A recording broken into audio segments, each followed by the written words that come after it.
Hi everyone, my name is Steph. This is the Novelty Corner and welcome back to my channel and welcome to the 2026 Reading Spreadsheet Tracker. So I have filmed one of these videos every year for the last couple of years where I share my template that I use for my spreadsheet tracker, and it's for free. You can do with it as you will, although if you do share it anywhere, I do ask that you just credit that you originally found it here. And it works for me. It's very, very detailed because I happen to be a very detail-oriented person, and because I tend to review books a lot, but I don't always review them straight away, I like to have all of the information in one place so that I can go back and find my notes. If you are not at all familiar with my reading spreadsheet, this is my current one for 2025. The new one is very similar. There's lots and lots of information that you can enter, that you can type in, that you can select from, and there's lots of different pages that you can use. The one thing that I did properly teach myself how to do this year was how to put in the colorful graphs. So that is a feature in the 2026 spreadsheet as well. So for 2026, this is what it looks like. As I said, it's very, very similar. A few things get rearranged every year as I work out a different kind of workflow and what works for me. But you have your month, your start date and your finish date. And you do need both of these, even though these dates do put the month in, because different stat trackers and things like that require the month. Some of them require the start and finish dates, particularly when you're calculating things like pages and status and when things were read and whatnot. So you do need both. It is a little bit of double handling, but I find it very easy to use. It doesn't really bother me. So you have your book title, your series title, and your author. And then for author status, I have read previously or new to me, just because I track how many new to me authors I read each year. And then if you want to edit any of these, you can click here. Or actually, this is a good point. Some of them, it'll bring up the options where you can add new ones. Some of these are from a little old setup that I have. So there's this categories tab right at the end where you can adjust any information that you can't adjust in the drop-down menus. You can do it from here. So that's just something to keep in mind. I've also included this year an illustrator and cover design. That's just for people who like to track that sort of thing.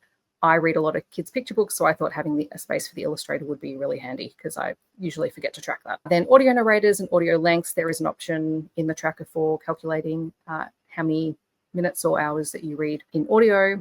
You have year published. So I have pre-1900, 1900 to 1979, the 80s, the 90s, the early 2000s, the teen 2000s, and then every year from 2020 to 2027 as a separate category. Just my preference. You can play around with that however you like. And then published traditional indie fanfic. Again, you can go in and edit those categories however you like. Although if you do edit some of these things, you might have to go into the stats page and change up some of those. But as I said, once you have your own copy of this, you can edit it however you like. I read a lot of books in Kindle Unlimited. I like to track how many, so that's just a yes or no one. Then we have countries, and you have a huge list of all the countries to choose from. Then we have ratings, everything from 0 to 0.5s to 6-star. I use a 6-star system, no rating or DNF. You choose how you rate, and you can change that up however you like. I also have the readership category, which is the target audience group, so all ages, kids, middle grade, young adult, or adult. Length, these are just things that I use or terms that I use for myself, but again, go in and change what you need to. And then your format. Genre is pretty stock standard, and then I have subgenres in here. I have a lot of romance subgenres because I read a lot of romance, but this can also serve you if you are tracking multiple or books that have multiple genres or genre categories. Then, because I read a lot of romance, I have a STEAM rating, just out of interest. Then I have whether the author is an Aboriginal or Torres Strait Islander author. Because I'm from Australia, I like to keep track of whether I'm reading books from our First Nations people. BIPOC author, queer author, and then a spot to just type in any other author rep that comes in here. Usually that is whether they have a chronic illness or have some other kind of representation that they include in their books. Again, I only enter information here if it is readily available in their author bio or they've talked about it online and I've seen it. I don't go digging for it because that is not something that you need to be doing. Authors can choose to share what they would like about their lives, and they can choose to share nothing about their lives. This is just if I know that information. Quite often I just like, if I've said that, yes, I know that they're a queer author because they've mentioned that they're non-binary or that they are trans or that they are bisexual or things like that, I just put that in there as a reference for myself. And then, because sometimes that also can then help when I'm talking about the queer rep in the book. Then there is general book representation. And then I've got other categories in here. Alrighty, sorry, had to stop because they were testing the emergency system in the apartment, which they might still be doing. So if you hear any weird tones, that's probably what that is. So we're talking about book representation. There's a spot here for anything that you want to make notes of that is not included in this little section next to it, which is queer book, yes or no, and then different types of queer rep.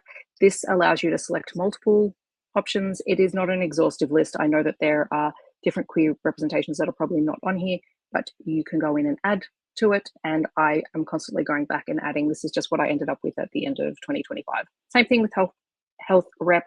This is more like illnesses and things like that. One, because some of these things can be considered triggers or content warnings for other people, so I like to have them. Others are just because I'm generally interested in kind of what health rep ends up being featured in books. So there's all sorts of things in here that you can include, and again, you can add as you need to. Then the next one is chronic illness, disability rep, or neurodiversity rep. Sorry, that's all just shorthand for myself. You can rename it whatever you like. Again, yes or no option. And then again, you have different things that you can select from. Again, you can select multiple at a time. It is not an exhaustive list. It is not meant to be one. It is meant to be added to as you go through. And again, as I said, if you don't want to add to this list because it's something you think you're only going to see in 1 or 2 books, you can just type it over here. I'm big on having note sections. It's just the way that I work. Then I have my tropes and keywords. These are any words or tropes that I know I might search through if I'm trying to come up with a recommendation list, or someone asks for a book about something, that I can just, hit Command F and do a search on my spreadsheet to see if I can find it. This ends up being pretty detailed. I take lots of notes while I'm reading, and then I just pop them in here. Then we have the characters or the couple names, because I'm forever forgetting the names of couples and characters and whatnot. I just like to have a list of that.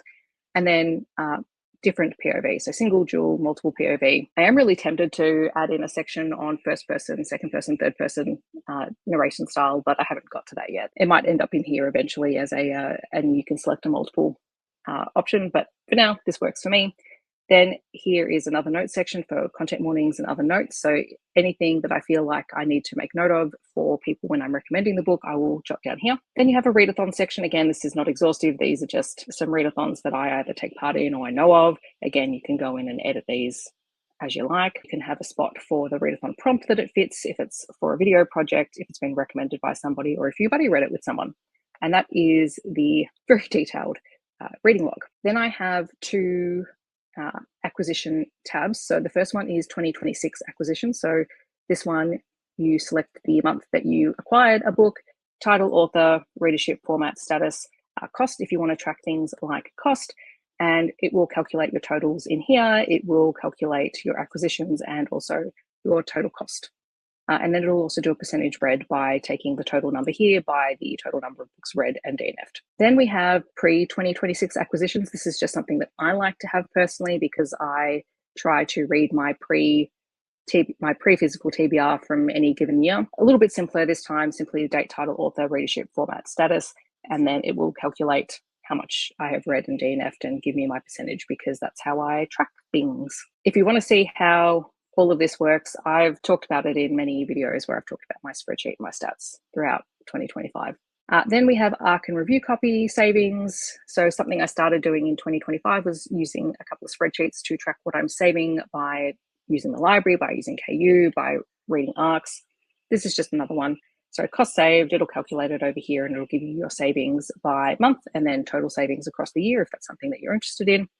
Similarly, the same thing with library savings. I don't tend to put a lot of details because most of the information about the books tend to end up in the regular reading tracker, etc. So just month book cost saved, and it'll give you your total cost savings. This was amazing for me this year because I read a lot of audiobooks by the library, and audiobooks cost a lot. It's been quite satisfying seeing the total savings from using my library. And then Kindle Unlimited.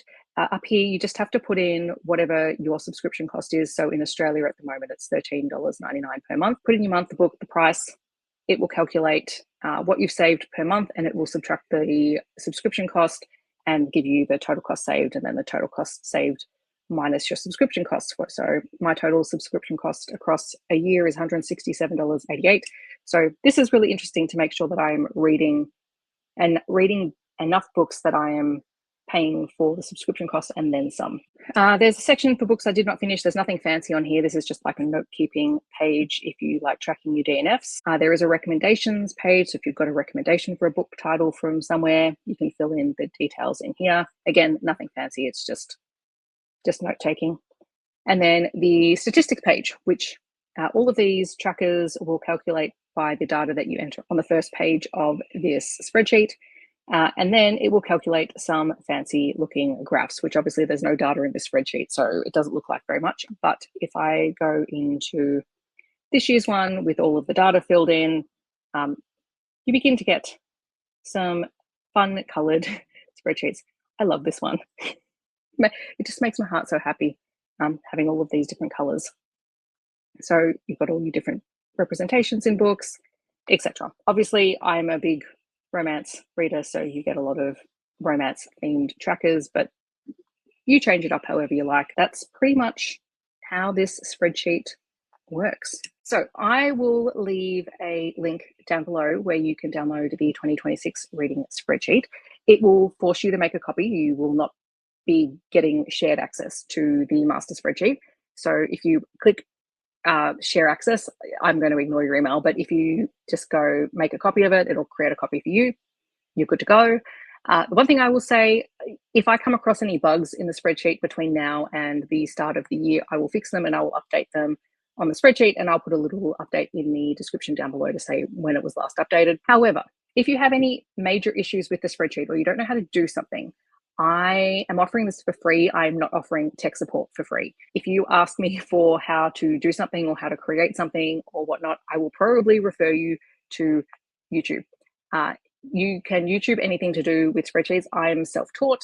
I used lots of other people's spreadsheets for years, had a bit of a play around, a bit of a tinker with what they had, and then I started customizing my own one, and I had to do a lot of YouTube tutorials. So please be mindful that I am not going to be offering tech support for people because I have a full-time job and I do not have time to run tech support for people on a spreadsheet. If it's a quick and easy fix, I might be able to tell you, but mostly I'll probably just say, feel free to Google it. It's really fast and easy. Obviously, this is very customized to my personal reading and what I like to track. I make no apologies for that. I know people have really enjoyed it.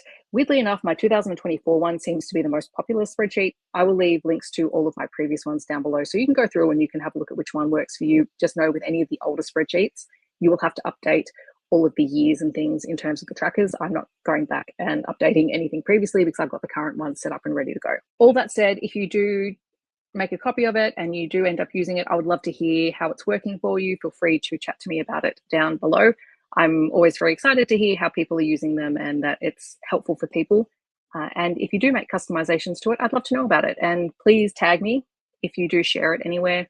You can tag me. I'm on social media in most places as @NoveltyCorner, so feel free to let me know. I'd love to see it. And yeah, I hope you enjoyed, and I hope that it's helpful for people. If you just want to let me know that you're here but you don't leave a comment, feel free to leave a spreadsheet emoji down below. Otherwise, I hope that wherever you're in the world, you're staying safe and healthy, and I'll see you in my next video. Thanks so much for watching. Bye, everyone.